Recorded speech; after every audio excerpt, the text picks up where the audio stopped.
xe môiប្រតិបត្តិបានឃើញវីដេអូនេះហើយ share ចេញមួយទៅបងប្អូនចែកគ្នាដឹងមានមនុស្សតិចណាស់ដែលបានដឹងថាផ្កាខាត់ណាមានគុណប្រយោជន៍ដ៏មហាសាលសម្រាប់សុខភាពថ្ងៃនេះអ្នកជំនាញបានលើកយកគុណប្រយោជន៍ដែលមាននៅក្នុងផ្កាខាត់ណាមកចែកជូនបងប្អូនយើងឲ្យបានដឹងថាតើផ្កាខាត់ណាជួយអ្វីខ្លះដល់សុខភាពសូមស្ដាប់ឲ្យចប់ហើយ share មួយខ្ញុំបាទនឹងលម្អិតជូនដូចតទៅផ្កាខាត់ណាគឺជាបន្លែមួយប្រភេទដែលមានរសជាតិឆ្ងាញ់អាចយកមកធ្វើម្ហូបបានច្រើនមុខហើយសម្បូរណាស់ក្នុងប្រទេសកម្ពុជាទោះបីជាភាគច្រើននៃពួកយើងសុទ្ធតែស្គាល់និងឧស្សាហ៍ទទួលទានបន្លែនេះប៉ុន្តែប្រហែលមិនធ្លាប់បានចាប់អារម្មណ៍អំពីអត្ថប្រយោជន៍របស់វាចំពោះសុខភាពឡើយថាតើការទទួលទានផ្កាខាត់ណា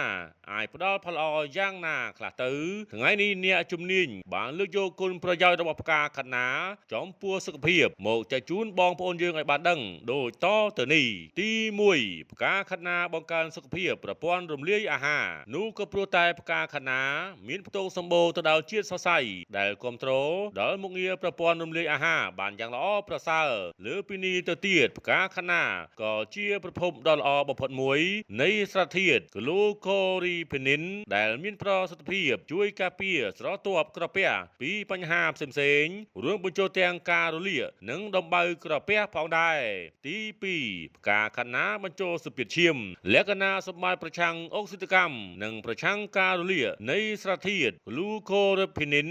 និងស៊ុលហ្វារ៉ាភេនេនៅក្នុងផ្កាខាត់ណាជួយកាត់បន្ថយភាពតានតឹងដោយសារអុកស៊ីតកម្មព្រមទាំងកម្រិតនៃកូលេស្តេរ៉ុលមិនល្អវាក៏ជួយបង្កើនកម្រិតនៃកូលេស្តេរ៉ុលល្អនិងបញ្ចូលសម្ពាធឈាមផងដែរលើពីនេះទៅទៀតជាតិសរសៃនិងអាស៊ីតខ្លាញ់អូមេហ្គា3ក្នុងផ្កាខាត់ណាក៏អាចទប់ស្កាត់បញ្ហាឡើងរឹងនៃសរសៃឈាមគួរឲ្យកត់សម្គាល់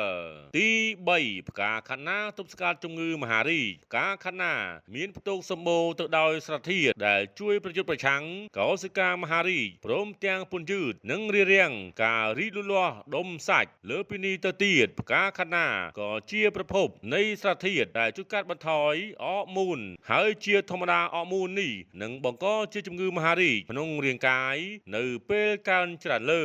ទី4ផ្កាខាត់ណាពង្រឹងសុខភាពបេះដូងលក្ខណៈសម្បត្តិប្រឆាំងការរលាកនៃសារធាតុស៊ុលហ្វារ៉ាភេនេក្នុងផ្កាខាត់ណាអាចជួយទប់ស្កាត់ការខូចខាតនៃសរសៃឈាមដែលបង្កមកពីការរលាកដោយសារតែបញ្ហាជាតិស្ករក្នុងឈាមរ៉ាំរ៉ៃផ្កាខាត់ណាគឺប្រសើរបំផុតសម្រាប់សុខភាពបេះដូងរឹងមាំជាផុតពីបញ្ហាផ្សេងៗរួមទាំងជំងឺសរសៃឈាមបេះដូង